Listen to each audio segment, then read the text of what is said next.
Welcome to the Scaringi Law Lunch Break. This is your time of the day to learn a little bit about the law while you enjoy your lunch. In an explosive press conference on Wednesday, CNN's Jim Acosta verbally challenged the president, corrected and argued with the president. And the video of this encounter between the president, CNN's Jim Acosta, and a young female intern who was trying to retrieve the microphone from Acosta, who wouldn't give it to her, made headlines across the country and around the world.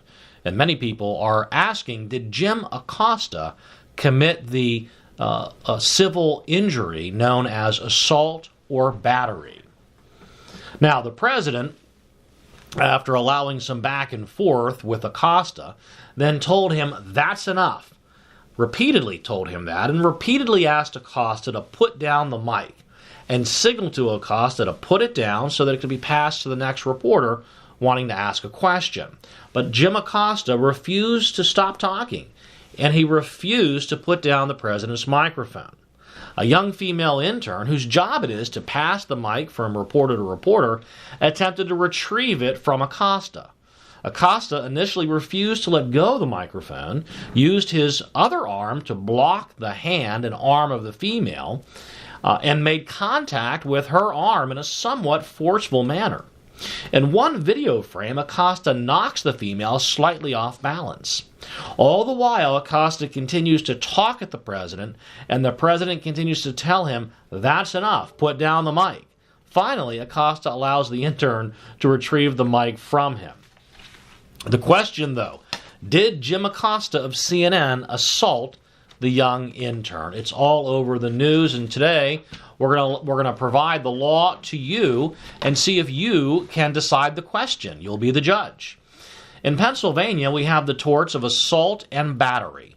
A tort is a word for a civil wrong or a civil injury. We're not talking about criminal law here. Nothing that happened in the White House press conference briefing room rises to the level of a criminal action. We're talking about civil wrongs. An assault occurs whenever an actor intentionally causes an imminent apprehension of a harmful or offensive bodily contact.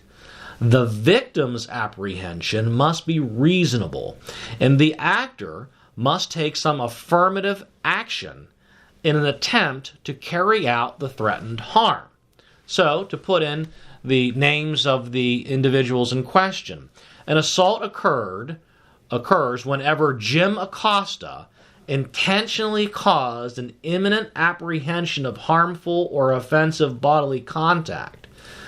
The young female intern, her apprehension that she was in imminent danger of offensive bodily contact must have been reasonable.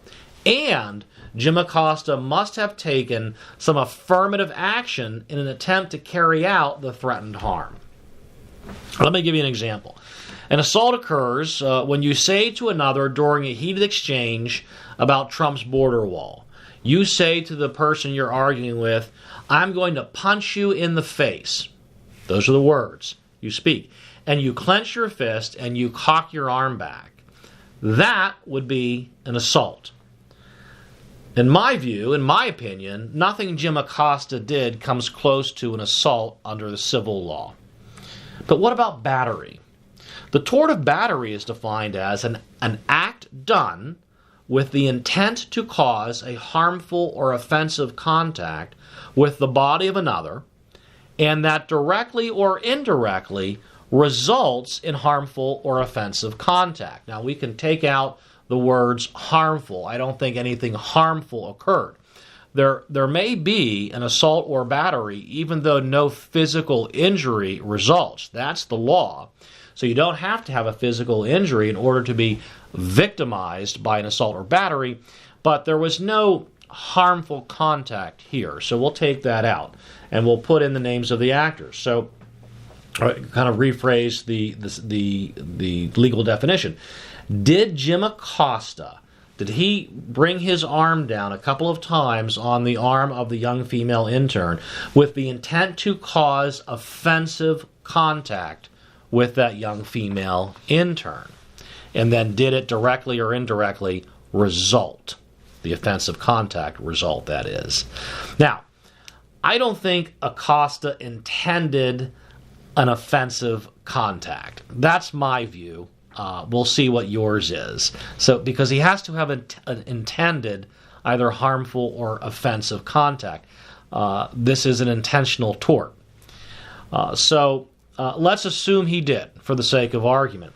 Did his action directly or indirectly result in offensive contact with the female intern? Not harmful, remember, but offensive.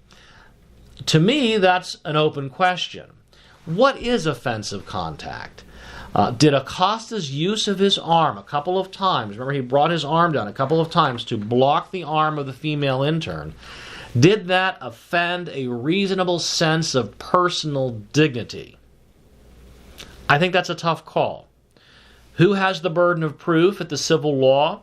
The female intern does. If she were to sue Acosta for the tort of battery, she would have to prove by preponderance of the evidence that Acosta's contact with her offended a reasonable sense of personal dignity.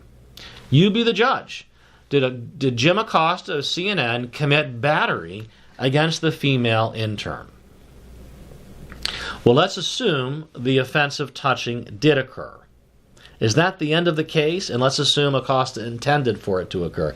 Is that the end of the case? Did the female win? Well, Acosta may still have a defense. That's because the use of harmful or offensive bodily contact to prevent or terminate an intrusion upon the actor's possession of property is privileged. And Jim Acosta was in possession of property, the microphone, and he was using offensive or harmful contact against the female intern to prevent her intrusion upon his possession of that property. So Acosta would argue that particular defense, and his action might be considered privileged. However, there's always a wrinkle. The microphone was not his property. The microphone was property of the White House, led by the president. So Acosta's defense is on shaky ground, and further, the president the whole time was telling him to put down the mic, essentially saying, give up the mic. And the president had his agent, the intern, attempt to retrieve the mic that was not the property of Jim Acosta. So I think Jim Acosta is going to have a real problem with his privilege defense. So there you have the law, the facts, and my analysis. The question, it's now time for you to decide the case. Did Jim Acosta of CNN commit the offense of battery against that young female intern?